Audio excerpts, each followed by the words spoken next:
It's a beautiful day in Hollywood, California. Sunny, not too hot, just perfect. Today we're visiting the Hollywood Museum.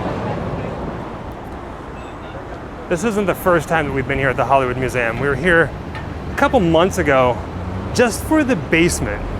That's where they have their Chamber of Horrors. They have the set where Hannibal Lecter from the movie Silence of the Lambs was held behind plexiglass. They dismantled it and then they put it here for safekeeping. But today we're coming back for 3 different exhibits. As tempting as it is to go down to the basement once again to the Chamber of Horrors, instead we're going up to the 2nd and 3rd floors. We're going to check out the Ghostbusters exhibit, which is all 4 movies. We're going to take a look at Back to the Future Part 1, Part 2, and Part 3 exhibit, as well as Batman.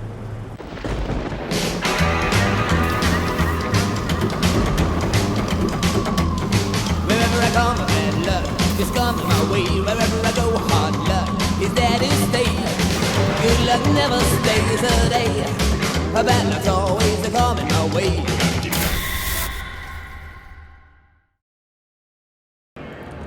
Before we show you all of the Ghostbusters goodies, I kind of want to give you a 360 walk around, if you will, of the 2nd floor here. Now the Ghostbusters exhibit is a rather small, temporary exhibit that is only here for a limited time. Eventually it's going to go. And as soon as you walk in, they have these giant glass floor-to-ceiling panels that act as display cases. And everything's behind that, so you can't touch it, but you can walk up to it, you can see it, you can read the different plaques. And it's really, really cool. We've been here before for the basement, like I said, outside, for the Chamber of Horrors and the original Silence of the Lambs film set, you know, down there where they were holding Hannibal Lecter. So, I mean, come on, it's the Hollywood Museum. They display everything perfectly. So let's get this little tour started. Right over here, the first display case that you come to starts it off with some screen-used props as well as some authentic Ghostbusters memorabilia. For instance, right here to the left, the original script written by Dan Aykroyd and Harold Ramis, Ghostbusters 1984. It says first draft, August 5th, 1983. Right next to it, we have the colander hat worn by Rick Moranis himself. Look at that. Oh man. Then right over here, we got the Rolling Stones cover for Ghostbusters 2. And of course, right next to that, the original script written by Dan Aykroyd and Harold Ramis for Ghostbusters 2, 1989. The first display case that we come to has got some photos of the Ghostbusters themselves. And check this one out over here. That's cool. I've never seen that photo before. We have a screen-used utility belt worn by Winston Zeddemore. And on this side of the display case, Ghost Detector from Ghostbusters 2, as well as the Dancing Toaster from Ghostbusters 2 as well. Check that out. And at the bottom of the display case, there's some more pictures as well as license plates. But what's really cool is over here, it's a little hard to see the tag. You see the framed picture and the name patch that says Spengler? That's screen used. It's important to keep in mind that all of this is made possible because of a collaboration with Sony Pictures and some pretty heavy-duty Ghostbusters collectors. Now the first thing that we come to in this giant display case is Ghostbusters Afterlife. Some props and screen use stuff. Man, that's cool. Look at all this. Moving further into the exhibit, you're gonna see a car that looks familiar. Of course, it's the Ecto-1. And no good Ghostbusters museum or exhibit would be complete without it. But as you can see as we walk around it, we got the costumes of the Ghostbusters themselves. I mean, check this out. Man, I've wanted this car my entire life. That is just amazing. The one that's over there in front of the car is Peter Venkman, Bill Murray's character. This costume right here was worn by Dan Aykroyd, Raymond Stantz. And then over here towards the back of the car, we have Egon Spengler, Harold Ramis, with some proton packs on the ground, but check it out, they got the back of the Ecto-1 open. And back here, Winston Zedmore, Ernie Hudson's character. Man, that is cool. I'm loving this. I love this place. They have them kind of hidden behind the Ecto-1, but there's Slimer back there in the corner, right next to the TV. Man, it's a great scene. And in order to get a good look at one of the Terror Dogs, you have to walk to the front of the Ecto-1. Man, yeah, I really love how they have everything displayed here. This is cool. It makes you wonder how they got the Ecto-1 all the way up here on the second floor. I know there are people out there who do not consider Ghostbusters Answer the Call a Ghostbusters movie in the truest sense of its form. Well, guess what? I got news for you. It is a Ghostbusters movie, whether you like it or not. And we here at the Grimm Life Collective, we absolutely loved it. We actually own it. We have it in 3D. We saw it in the theater a couple different times. And it's hilarious. I was born in 1979, and the first Ghostbusters movie came out in 1984. But pretty much my entire life, I've always been a Ghostbusters fan. I mean, if you love the Ghostbusters, you love the Ghostbusters. Now, I've had a few collectibles, few toys growing up, but I've always wanted them all. Now, you see those 4 figurines from the real Ghostbusters there? They have the proton packs where you would actually turn it by hand. It would cause the stream to move around. I've always wanted them, never got them. There's a little white box there, right about the center of your screen from Hardee's. I've never seen that before. But if we come over here, if you look right about the center of your screen, you're gonna see a orange real Ghostbusters lunchbox. I've wanted that thing since I was a little kid, and the thermos too. Oh man, and it's right there and I can't touch it. But check this out. There's a Ghostbusters 4 video game, remastered. There's the cards from the Smash movies Ghostbusters 2. And if we come over here, Ghostbusters walkie-talkies, as well as mini Stay Puft marshmallows. Those things are probably stale as heck. But I'd eat them. I'd have to, right? Now here's another thing that I've always wanted whenever I was growing up. A nice Lego set. They're always really expensive. But check that out.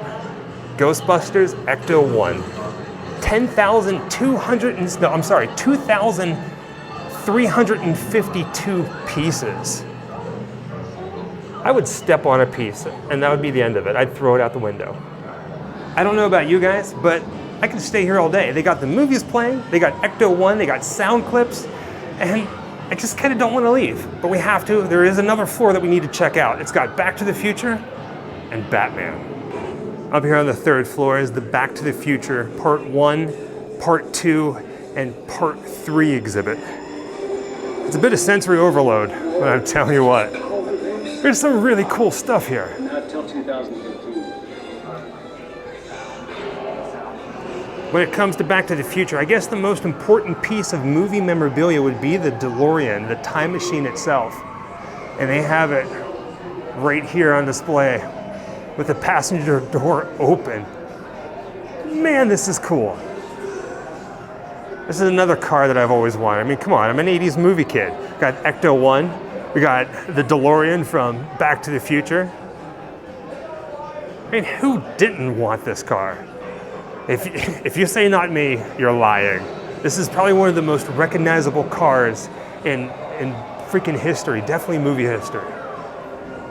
You know how every time we do these videos, I always say, look everywhere? There's often things hidden, and you often overlook it.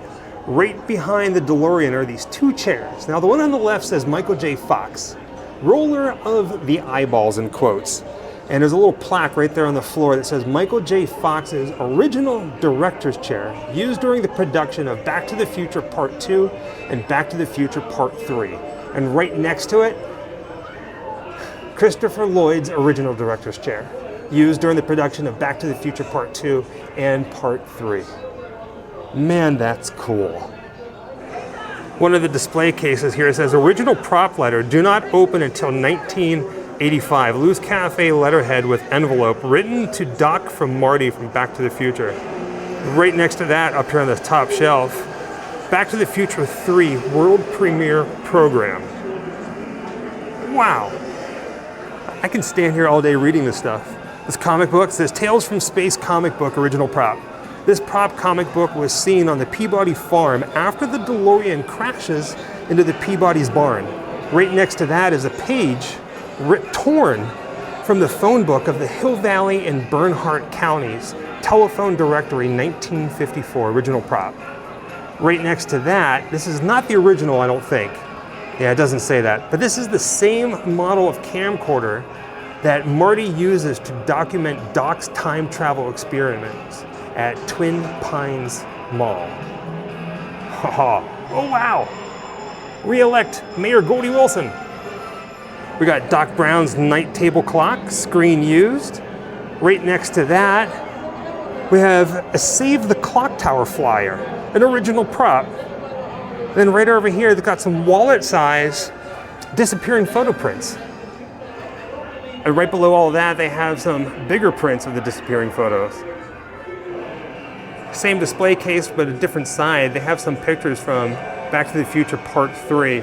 And right below that is another original prop, this time, Clara's telescope. I'm just loving all these props. You see that walkie-talkie that's in the center of your screen right there at the bottom on the shelf?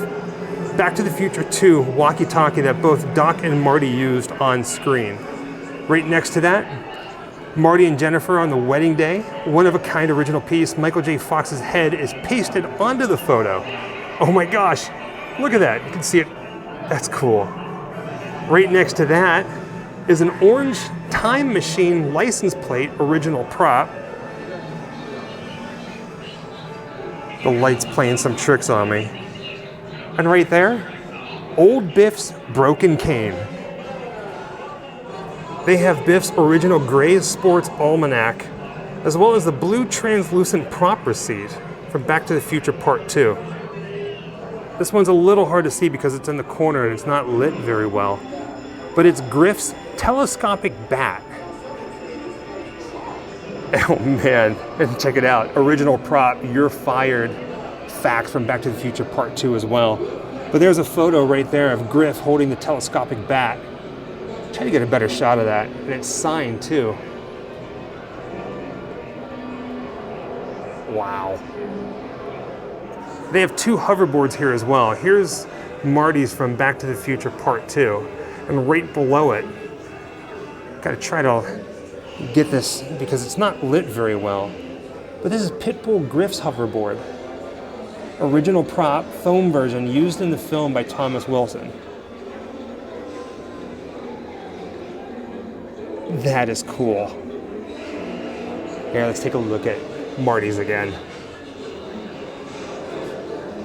Here it says, original prop screen matches made of foam, used in film by Michael J. Fox, and it's the best one known to exist, meaning it's the best remaining one, quality-wise. It's still intact. It still looks the way that it did. This one looks like it's going to be a little hard to see because of the lighting, the reflection, the glare, I guess you should say. But they have Marty's black Toyota truck from the movie. Let's get closer so you can see it. Right? I kind of wanted this too. Not as badly as the DeLorean, but I remember the truck. The truck was cool. Now you might find this a little odd. As much as I love Back to the Future, I was never interested in any Back to the Future merchandise. It was always the Ghostbusters or the Addams Family or something like that. Like for instance, we went to the Hollywood show recently and they had Christopher Lloyd, Tom Wilson, and Leah Thompson there signing autographs. And so many people were bringing their Back to the Future memorabilia there to have them sign it. And I was there, Jessica and I were there with a single Addams Family poster that we had Christopher Lloyd sign because if you remember, he was Uncle Fester. So I never really collected Back to the Future stuff. Now keep this in mind, the first Back to the Future movie came out in 1985. The first Ghostbusters movie came out in 1984. And as much as I love the Back to the Future trilogy, for me, it's Ghostbusters. That's what I collected, that's what I wanted. And I said this in the past, whenever I saw Ghostbusters Afterlife in the theater, I cried like a little baby.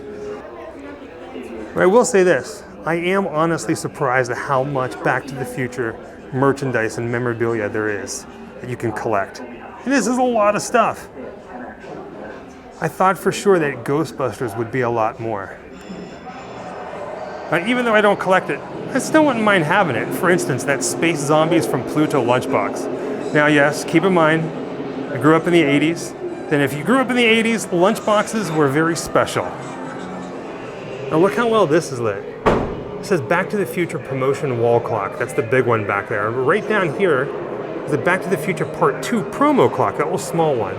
But if we come over here, this is really neat. It says Back to the Future clock, original custom-made clock tower with a lightning bolt designed and commissioned by Tina Gale, Bob's wife. Only 30 of these unique clocks were made in 1990.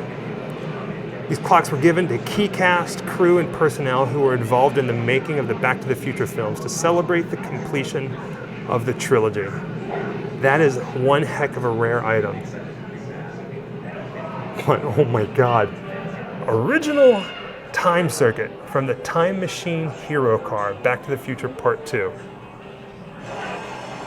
And of course, pretty much the rest of this display case is all dedicated to Bob Gale. Right here, what you're looking at is Bob Gale handwritten notes from Back to the Future Part 1, Part 2, and Part 3. Now, in case you didn't know it, Robert Zemeckis and Bob Gale were the two creative forces, the people who came up with the time travel story.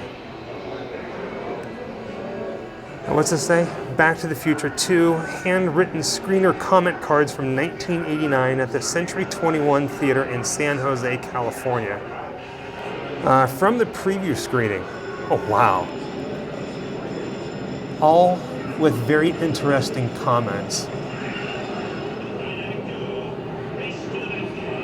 Before this motion picture is ready for showing in movie theaters across the country, I'm reading the top of the page, we would like to know how you feel about it. This brief questionnaire will only take a few minutes of your time. Thank you for your consideration.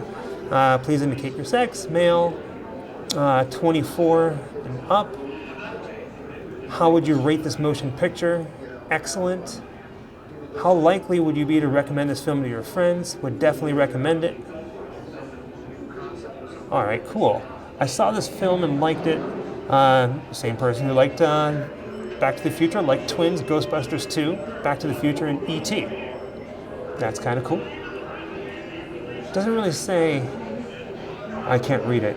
Thanks, Don Chilla, C-H-I-L-L-A. I think that's what it says. Something over here. There's a second one right there.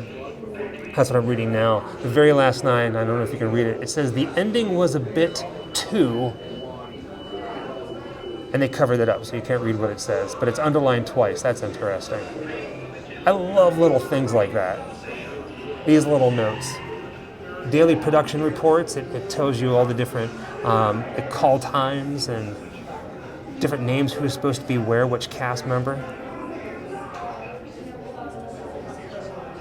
See, all that stuff is just very interesting. Things that you never see or ever really know what's going on behind it all, right? And last but not least, you see this photo right here on the shelf on the far right-hand side? It's in the back a little bit. If you look very closely, you can see Christopher Lloyd, but you see who's sitting in that chair? Michael J. Fox. Well, I'm kidding. It's not Michael J. Fox. It's Eric Stoltz. So this is a very rare photo that was taken back whenever Eric Stoltz was cast as Marty McFly, but they actually replaced him with Michael J. Fox. So that's something you don't get to see that often. There you go. That's a closer photo of it. Wow. My mind is officially blown. The last display case we're going to look at, it's got some more things dedicated to Bob Gale. For instance, you see this gold trophy right here? This is the Saturn Award given to Bob Gale for Best Science Fiction Film 1985, Back to the Future. And then right here, oh man, Power of Love, original lyrics by Huey Lewis. When Huey Lewis submitted the song to the film's composer, he thought he had no chance of his song being selected for the music soundtrack of Back to the Future. Boy, did he severely underestimate himself. This is something I've never heard before. Now, what you're looking at right now is a picture of Bob Gale holding up the dialed 1940, Class of June 1940 yearbook. And there's a little placard right here that says, Bob Gale, creator of Back to the Future franchise. The inspiration for coming up with the story Back to the Future is that I was visiting my parents in the summer of 1980 from St. Louis, Missouri. Same place where Jessica's from. And I found my father's high school yearbook in the basement. I'm thumbing through it, and I find out that my father was the president of his graduating class, which I was completely unaware of. So there's a picture of my dad, 18 years old. The question comes up in his head, gee, what if I had gone to school with my dad? Would I have been friends with him? That was the light bulb that went off, and then Back to the Future was created. I got chills. I really do got chills. Pretty wild. As for the Batman part of the exhibit, it's rather small. Now, I don't really know what I was expecting. I know that this was here before the new Batman movie came out, so I was kind of thinking that they were going to have some new stuff here. Like the Grounds Chinese Theater up the street, they have Michael Keaton's bat suit, they have Michelle Pfeiffer's cat suit, and they have Jack Nicholson, the Joker's, his suit that he wore. But this is more dedicated towards the original TV show. Now, if you did not know this, allow me to blow your mind. Vincent Price, we all know Vincent Price. He was in the original TV show as one of the villains. I'm not going to go through the whole Batman exhibit piece by piece. I'm just going to point out a few key parts. I guess you'd call Grimm parts. Now this guy right here, obviously you see the Penguin, you see the Joker, and you see the Riddler, who was Frank Gorshin. He's actually buried in Pittsburgh, Pennsylvania. We did a video on his grave a couple years ago, back whenever we made the Tom Savini video. But there he is right there. The Riddler. I will say this about the Hollywood Museum, they really do love their vehicles. They have Ecto-1, they have the DeLorean, as well as Marty's black Toyota.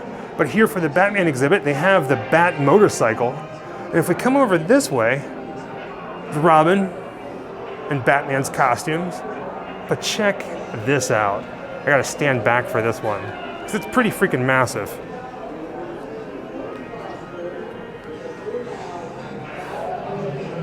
The Batmobile. That's cool. This display case, they have two original screen-used items. What you're looking at right now is Batman's gloves. And I like how they look purple. I guess that's just over time how things fade. And right next to it is Robin's utility belt. Again, screen used from the original TV show. Now this red bat phone wasn't screen used, but it's cool as heckins. It says Bat phone from Wayne Manor, Batman 1966 TV series. And if you look at the very top, you see the signature on the left, it's Adam West, Batman, and on the right, Burt Ward, who played Robin. There are a lot of really cool things to see here at the Hollywood Museum, and things change. Some of these exhibits are permanent, some of them are just temporary. The Ghostbusters exhibit, if I'm not mistaken, came here in November of last year. And I don't know how long it's going to be here for. I think the Back to the Future one is going to be leaving very soon. It gives you reasons to just keep coming back and taking a look at this stuff.